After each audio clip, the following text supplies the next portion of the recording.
The world in the final week of May 2026 is not at peace. It never was. Not truly. But something has shifted in the texture of global violence, a hardening of lines that were once fluid, a multiplication of fronts that once seemed contained, and a creeping normalization of warfare that should alarm every observer who still remembers a time when wars were exceptions rather than constants, when the eruption of open hostilities between states or the collapse of a society into civil bloodshed was met with genuine shock rather than the resigned scroll of a newsfeed moving on to the next catastrophe before the smoke is even cleared from the last one. And yet here we are in this week of late May 2026, cataloging the conflicts that define our age, tracing the artillery barrages and drone swarms and proxy skirmishes and naval standoffs that together constitute the most militarized period the world has seen since the mid-20th century. Each conflict rooted in its own specific grievances and histories and power calculations,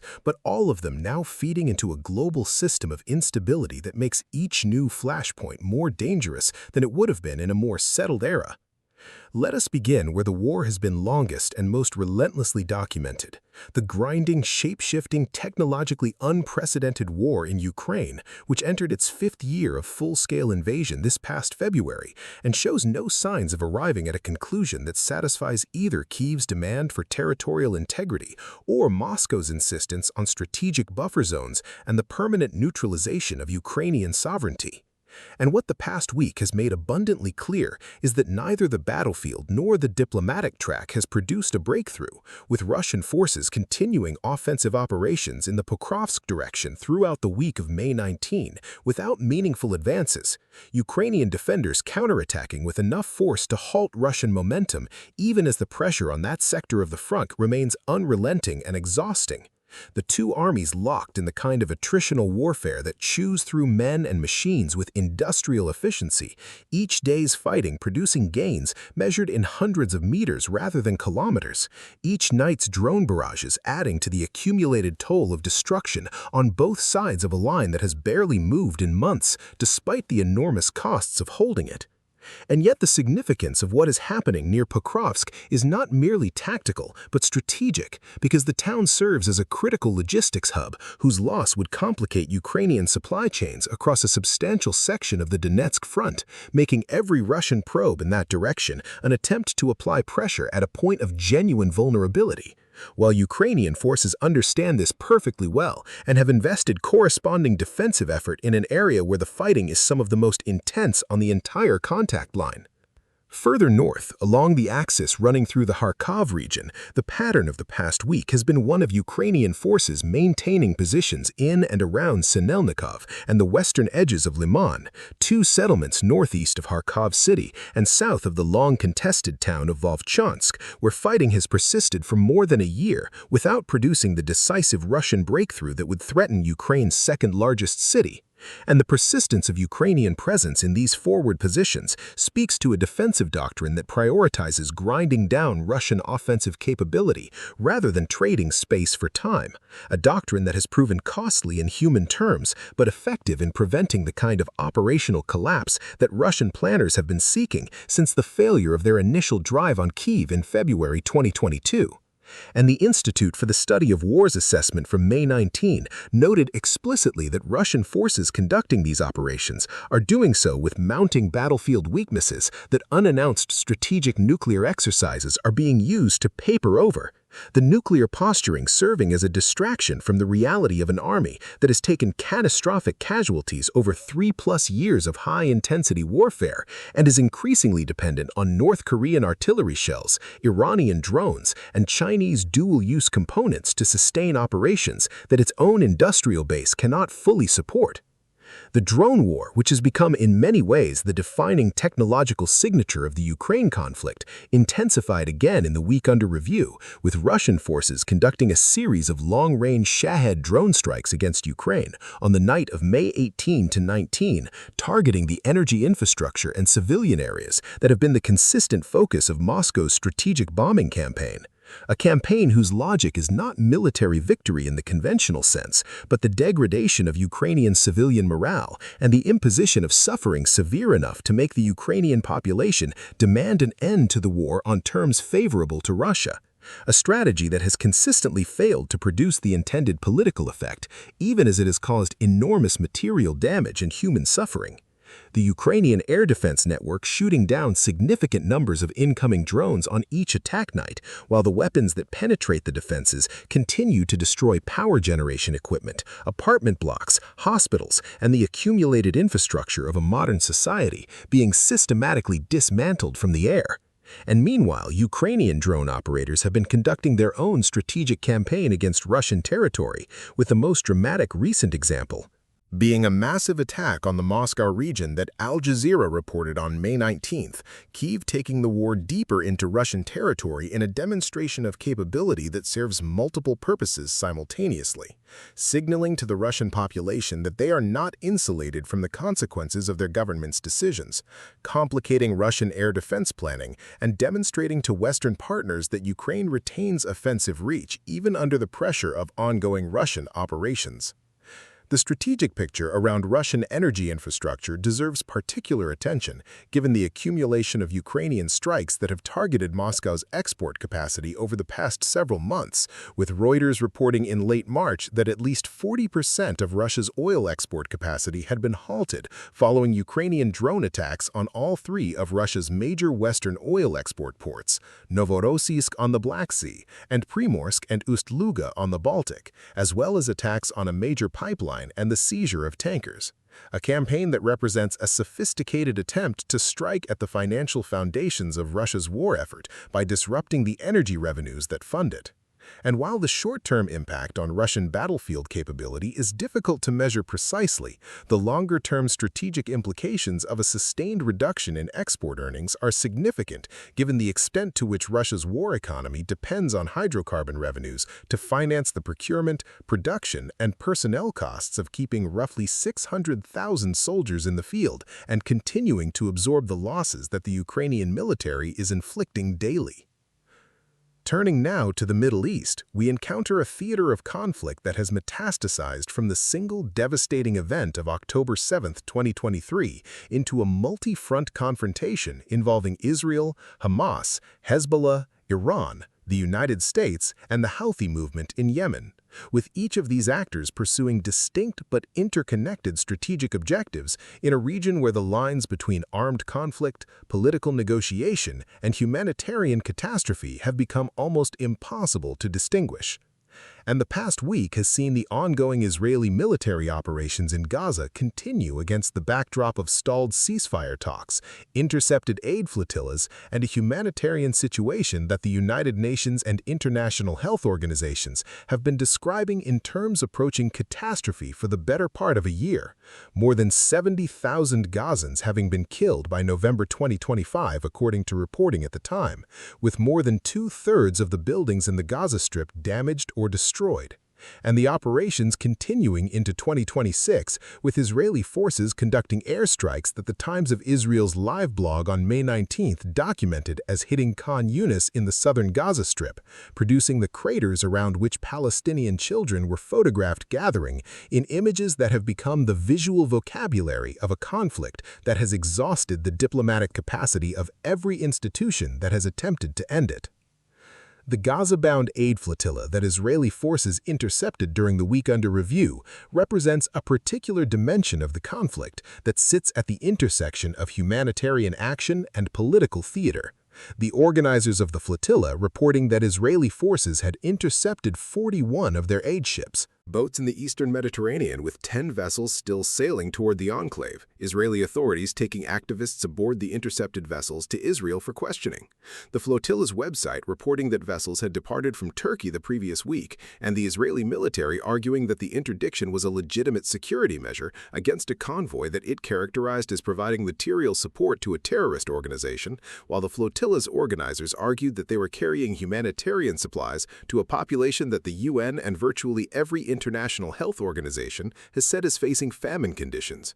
And the episode encapsulates perfectly the fundamental political deadlock that has made a ceasefire agreement so elusive, with Israel insisting on Hamas demilitarization as a precondition for any lasting arrangement, and mediators pushing for humanitarian easing as a bridge towards some form of post-Hamas governance framework. Talks that Prime Minister Netanyahu's meeting with a senior international peace official showed as making few signs of progress, the war grinding on even as the diplomatic track produces the appearance of motion without delivering results.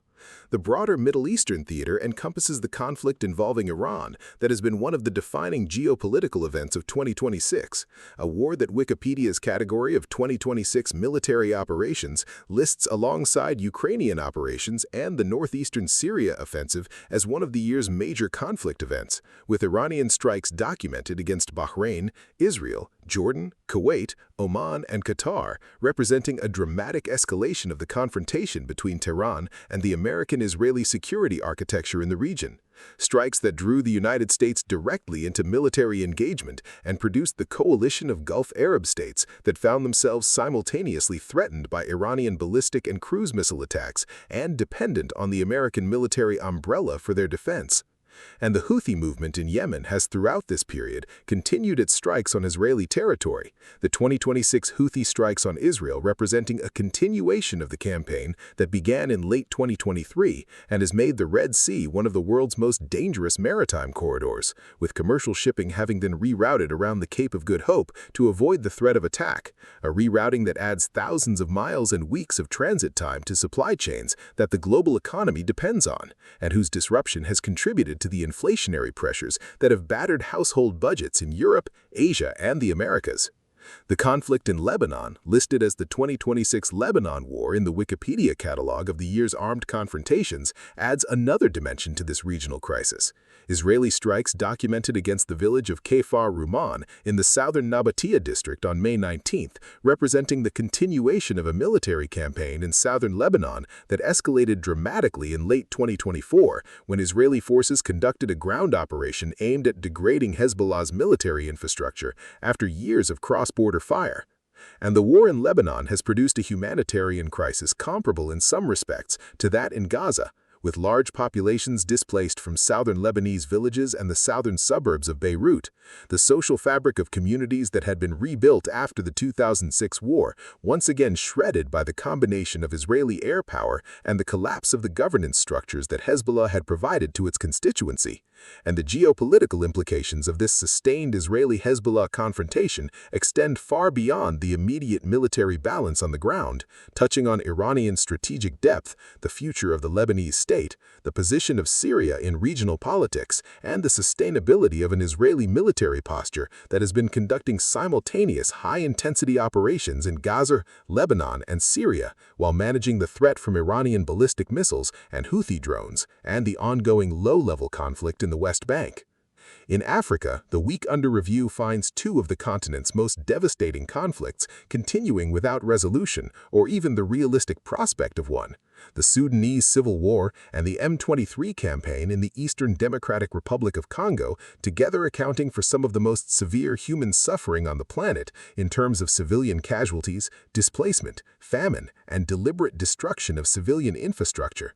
And in Sudan, which the International Crisis Group ranked as the most likely conflict to escalate in 2026, and which Al Jazeera was describing in March of this year as approaching its fourth year with no end in sight, the week's developments have to be understood against the backdrop of a war between the Sudanese armed forces and the paramilitary Rapid Support Forces that has drawn in an extraordinary cast of regional actors. Iran providing armed drones to the SAF that have partially contributed to the army's ability to retake territory around Khartoum, Gulf states supporting the RSF through indirect channels in pursuit of their own strategic interests, and the front line now running largely along west-central Kordofan in a configuration that offers neither side a decisive advantage, while the civilian population bears the accumulated cost of a war being fought with weapons systems specifically designed to maximize destruction of human life and urban infrastructure. The RSF's drone strikes on the hospital in southern White Nile state, representing the kind of deliberate targeting of medical facilities that international humanitarian law prohibits absolutely, but that the Sudanese war has produced with grotesque regularity. The Democratic Republic of Congo's war centered on the eastern provinces where the M23 movement backed by Rwanda has been fighting government forces and allied militias in a conflict over mineral wealth and political power that has displaced more than 7 million people internally, saw significant developments in the week of May 13th to 19th that the Critical Threats Project documented in detail. M23 forces withdrawing unilaterally from the Ruzizi Plain in South Kivu, thousands of M23 troops beginning to pull back northward from at least a dozen localities along a roughly 20-mile road stretch in the Ruzizi Plain and the hills to its west, Wazalendo fighters and Congolese army units retaking control of Sangay village and other localities that M23 vacated, and M23 forces repositioning to Katagota village in Uvira district, a partial withdrawal that came alongside clashes between M23-aligned militia fighters and DRC coalition forces in South Kivu highlands and continued fighting between M23 and pro-government Wazalendo fighters in eastern Rutshuru district in North Kivu. The overall pattern suggesting a tactical adjustment rather than a genuine strategic retreat, M23 consolidating its positions rather than abandoning the campaign that has already captured vast swaths of mineral-rich territory in North and South Kivu province, and that Rwanda's involvement has transformed from a domestic insurgency into what amounts to an annexation of resource-rich territory by a neighboring state operating through a proxy force whose ethnic character gives it a degree of local political legitimacy, even as its military conduct has been characterized by systematic atrocities against civilians. The geopolitics of the DRC conflict are inseparable from the global mineral supply chains that run through eastern Congo, and the deal signed during the week under review between a U.S.-based firm and a Congolese state-owned cobalt company, alongside a Swiss commodities trader, to establish a cobalt supply chain from the DRC to the United States, represents one dimension of the international competition for access to the minerals that underpin the electrification of global transport and the production of batteries for everything from smartphones to electric vehicles. And this dimension of the conflict helps explain why the American government under President Trump has claimed to have brokered a peace deal, while NPR's reporting from February 2026 made clear that the fighting had not stopped despite the announcement of multiple ceasefires. The economic interests at stake create incentives for great powers to manage rather than resolve the conflict in ways that preserve their access to the resources, whose extraction requires a degree of political stability, but not the kind of genuine peace that would empower the Congolese state to assert sovereignty over its own mineral wealth. The Afghanistan-Pakistan border, where cross-border clashes have continued throughout 2026, in what the International Crisis Group's annual Conflicts to Watch list included as one of the year's notable armed confrontations, represents yet another theater where historical grievances, ethnic divisions, and the strategic calculations of regional powers have produced a cycle of violence that resists the conventional categories of war and peace. The Afghanistan Taliban government's pursuit of members of the Tehrik-e-Taliban Pakistan across the border into Pakistani territory, bringing it into direct military confrontation with Islamabad in operations that have produced Pakistani airstrikes inside Afghanistan and Afghan rocket fire into Pakistani territory, a dynamic that has alarmed regional observers not only because of the immediate humanitarian consequences, but because of the potential for escalation between two states that both possess nuclear weapons, a point that the Council on Foreign Relations explicitly noted in its pre-war assessment when it described the exchange of fire between India and Pakistan as the worst in decades, referring to the confrontation that erupted after India accused Pakistan of being responsible for the killing of 26 people in Kashmir, a crisis that prompted both countries to downgrade diplomatic ties and that demonstrated once again how quickly the strategic stability of the subcontinent can fracture. The Kashmir dispute provides the trigger. In Myanmar, the civil war that began when the military junta seized power in 2021 and plunged the country into what the International Crisis Group described as all-out civil conflict has entered a phase in which, according to the ICG's January 2026 assessment, the military regime has gained the upper hand after a period in which rebel forces appeared ascendant, China having thrown its weight decisively behind the junta, while other Asian powers have bet on the continuation of military control. But the ICG was also careful to note that the war is far from over. The junta's nominal democratization process through elections that most observers and most people in Myanmar regard as a sham, not having produced the legitimacy that would allow the regime to end the armed resistance that continues across large swaths of the country. And the conflict in Myanmar is significant not only for its human costs, which include hundreds of thousands of displaced civilians and a systematic campaign of village burning and forced displacement that Amnesty International and Human Rights Watch have documented extensively, but also for its implications for regional order in Southeast Asia, where the Asian framework for collective management of member states has been strained to the breaking point by a conflict that implicates China, Thailand, India, and Bangladesh through their relationships with various parties to the fighting. The Sahel continues to be one of the regions of greatest concern for students of global security, the arc of instability running from Mali through Burkina Faso and Niger into Chad, representing the failure of multiple international interventions, French military presence having been expelled from Mali and Burkina Faso and replaced by Russian Wagner Group mercenaries, whose methods, documented in multiple investigations by human rights organizations, have produced their own pattern of atrocities against civilian populations accused of sympathy with the jihadist insurgencies that the Wagner forces were ostensibly deployed to defeat.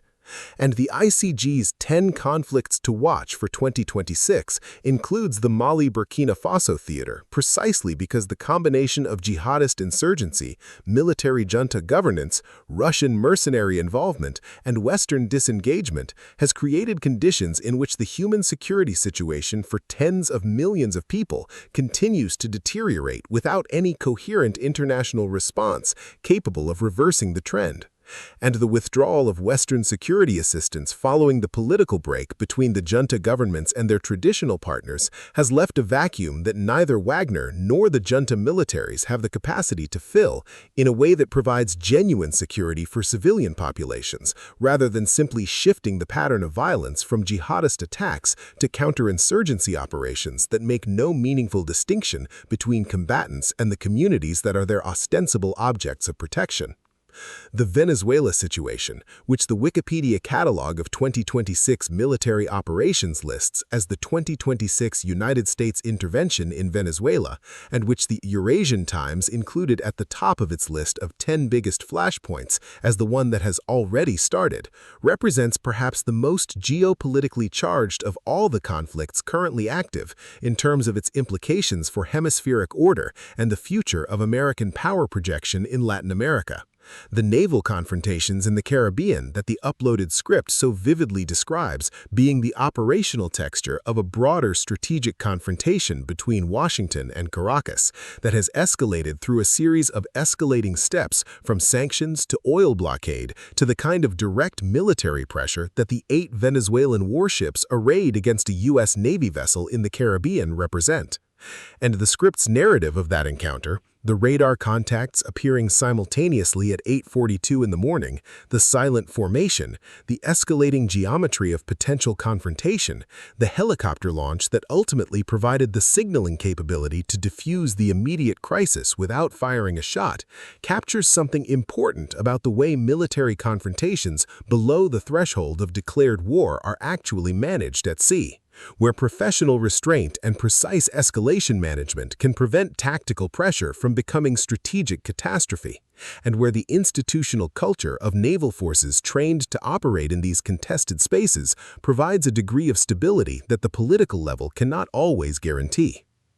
What emerges from this survey of the world's active conflicts in the final week of May 2026 is not a picture of chaos, but something more troubling, a picture of institutionalized violence, of wars that have become self-sustaining systems with their own logistics and economics and political constituencies, wars that provide employment and meaning and political power to the networks that have grown up around them, wars whose continuation serves the interests of enough actors that the external pressure required to end them exceeds what the international community, fragmented and exhausted and increasingly skeptical of multilateral solutions, can reliably generate.